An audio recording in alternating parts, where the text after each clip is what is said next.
the fast one, right? They can't be slow at the time when they actually have to go.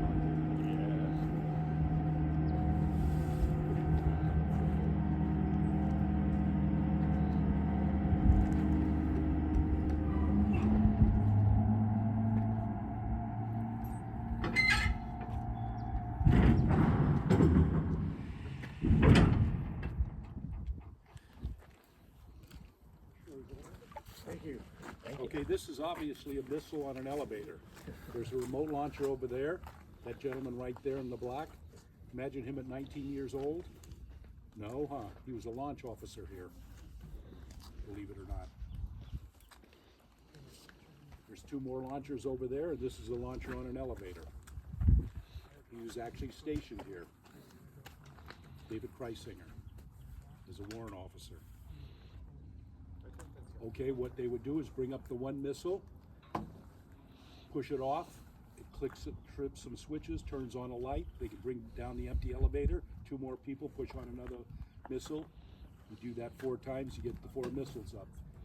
They're walking down, pushing the missile, they're arming it. They come back, pick up number 3, put it over there.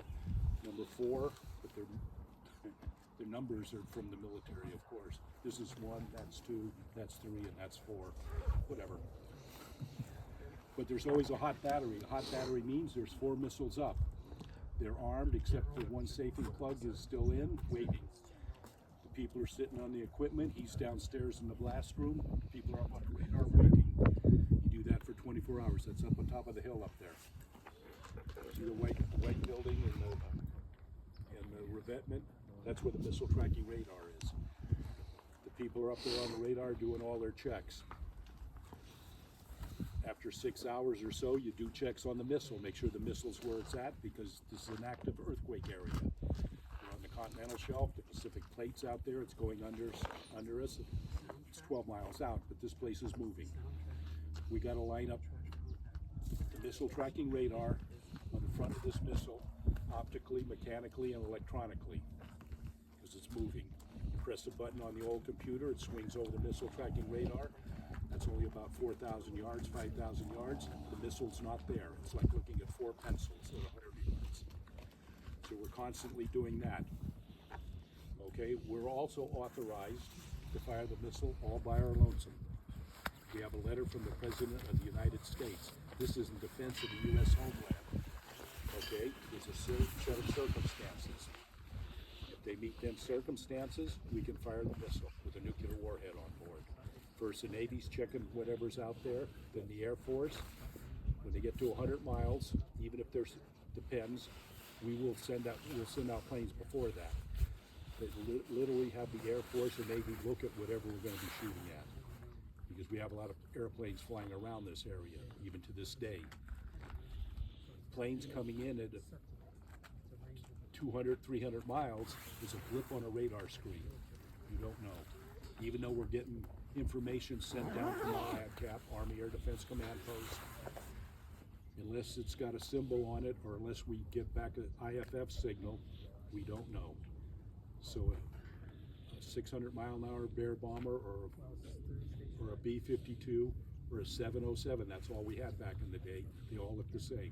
So we physically got to look at them. Okay, if we have a whole squadron of planes, we know something's up. Okay, like I said, we have a letter from the President. That means we can open up the 2-man authentication safe. Officers have one combination. Senior enlisted have the other combination, believe it or not. We don't have enough officers to go around. Go through all the checks and procedures. We get coming down from our ADCAP. Blazing skies, case X-ray. That means we get to use a nuclear weapon if need be. We're constantly tested on this, constantly. Literally 4 or 5 times a day. So it's training. When you get done training, 6 months later, guess what you're doing? Training, but with somebody else, because people in the military come and go. Officers enlisted. Everybody's got to train up to the standard. If they're not, guess what? They're in Vietnam with a rifle, training. Okay, this is also what is known as a 2-man authentication area. Did he tell you that? Yeah. No one person allowed in here ever by himself, even if you're supposed to be here. Okay? Any questions so far? Okay, we normally stand it up on end. We have a bad hydraulic leak. We can't do it at the present time. It goes up to 87.5 degrees. If you want to come around this way,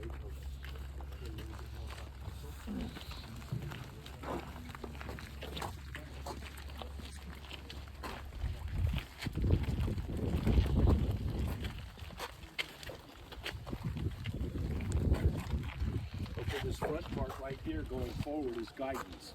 Everybody thinks it's a warhead. Well, this being the Army, they put it here. Okay?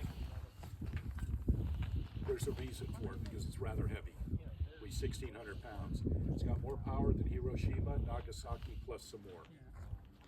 One was 11,000 pounds, the other was 9,000 pound bomb. It's only 1,600 pounds. Now they're only about this big. They're at least 100 times more powerful. And that's still not even the big ones. Okay, this is sustainer motor.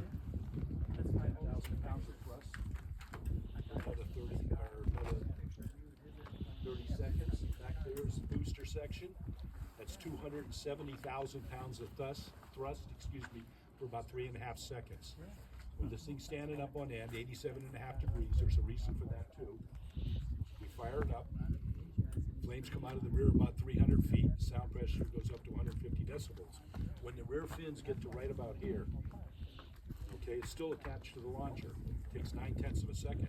That's when we start breaking the sound barrier. 3 seconds later, the missile's at 4,000 feet. We drop in the booster section. We gain control of the missile. It starts heading up. It's going to make its initial turn, whichever way the computer was told to do it. Normally, this would be out to sea. That's why it's pointed that way. But it can turn if need be. And we're going to surface for whatever reason. It could go to, say, Sacramento in 70 seconds. It could be used for surface to surface. Okay? But that wasn't normal use in training for here. The reason for the 87.5 degrees is because this booster is out of energy. It's arcing over and going out to sea, even with a 20-knot headwind. So you have about a 3.5 ton object coming down that's white hot. That's why it's not 90 degrees. You don't want it coming down here, just like a big bomb. So if we start firing these things, none have been fired from here. Okay? If we did, it'd be the beginning of World War III. So Uncle Guido in his crab boat, no crabs for Thanksgiving. And there's not going to be any anyhow. Okay? Because damn whales. But that's my problem. Okay, any questions so far? We can fire one about every minute or so. We can only fire one missile at a time. That's why if you look across the valley over here, the Marin Mammal Center, that's a missile site just like this. They could be firing a missile. Up in San Rafael where I was could be firing a missile. Pacifica could be firing a missile. Albizo could be firing a missile. Lake Chabot could be firing a missile. And the sites out in Travis could be firing a missile. That's just San Francisco defense. Los Angeles had 12 sites. Up in Portland, they had 10 for Seattle TAC.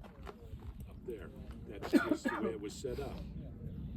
There was 290 sites like this throughout the United States at various locations. They weren't protecting the people. They were protecting military infrastructure. Us was the Navy. Down in Los Angeles area was the aircraft industry, and vice versa. Okay? The missile cost about $55,000 each in $1958. For the older people, how many homes was that? Mm-hmm. There's been 27,500 tests fired. It's not test firing the missiles, test firing a group of personnel that constantly have to work together. We assembled everything here. The guidance section, the mushroom inside, we would assemble it, check it. You see the missile down in the assembly building without the warhead on it. It's on a dolly. It can actually be rolled. On the other side, the other fin, you can hook it up. Check for roll, pitch, and yaw on the ailerons. Do all that stuff. Assemble the booster section or the sustainer motor inside here. The booster section was checked out. Everything was checked out and assembled here. The wings came in boxes. The booster sections came in sections. If you look over by where the outhouse used to be, you can see that sitting over there. Like I said, everything was done here. Nowadays, for the missiles, they come pre-packaged. You put them in a launcher, hook them up, and fire them. The is the good old days. Any questions so far? Like I said, a hot battery, there'd be 4 missiles up waiting. People would be downstairs waiting. All the arming plugs would be pulled. 1 safing plug left in. You do that for 24 hours. They bring down these missiles. They bring up the missiles behind you. That goes on for about 3 or 4 weeks in San Francisco Bay Area. Then one of the other units will take over. But there's always a 6-hour battery. The 6-hour battery, if something happens to it 1 hour, they step up and take their place. So you're constantly stepping up, stepping down. You're waiting, waiting, waiting. So from 1958 until 1974, there was 44 sites ready to go, 24 hours a day, 7 days a week, 365 days a year throughout the United States. Not that we're paranoid, that's the way we were set up. Okay? There's only been one of these fired with a nuclear weapon in Johnson Island. Anybody know where that is? It's part of the Hawaiian chain. It's about 600 miles southeast, I guess. They took 2 missiles down. You got to take 2 complete systems to fire 2 missiles in succession. That means 2 of all the radars you see, plus some more. They fired 1 with the nuclear warhead. The second one was fired 3 seconds behind it. The first one went off nuclear explosion. I think at 85 kilometers, someplace like that. Second one flew right through the fireball, came out the other side. We were guiding it where it was supposed to go. And then the poor Hawaiians, guess what happened to them? It's called an EM pulse. They had no electricity for 20 some odd hours, almost 30. And 30 years later, the Army said, hey, guess what we did? We've had people come here and say, my grandparents in the Hawaiian Islands, they were running around looking for coal oil for their lamps because we had no electricity. So that's the big thing nowadays. Everybody's going to say the the North Koreans or the Chinese are going to blow up our cities, right? They don't have to. EM pulse, and guess what? Your car's dead. Your credit cards aren't going to work unless you're at the supermarket with a gun to have everybody load your car that might not run. No TV. Going to be bored quickly. Any questions? Did it go off like they planned, for example? Yep. They did? Except for that, they really didn't know that much about the EM pulse because most of the other ones had been tested out in the desert. There wasn't much out there. It didn't cost no tsunami to win. It didn't cost any other collateral offers like that. No. It was far enough away, and these aren't that big of weapons. They tried the Thor, and that, I think it went up to 600 miles or something like that, and that really darkened everything. But that's, we gotta learn. Anybody know how many nuclear weapons we set off? No. About 600. Not of them all warheads, but nuclear explosions. We got to test them, Even to this day, we'll pull a missile from out of the silos in North Dakota someplace or wherever there's one, pull the warhead off, put telemetry in it, don't do nothing else to it, don't change the batteries, bring it down Vandenberg, put it down in the hole, bring the launch crew down and fire it downrange to see if it works. It's been sitting for 20 years maybe. Called the confidence test. You got to make sure your tax dollars work. Right? No questions? Okay, I'll take you downstairs. There's somebody already down there. And he's probably showing them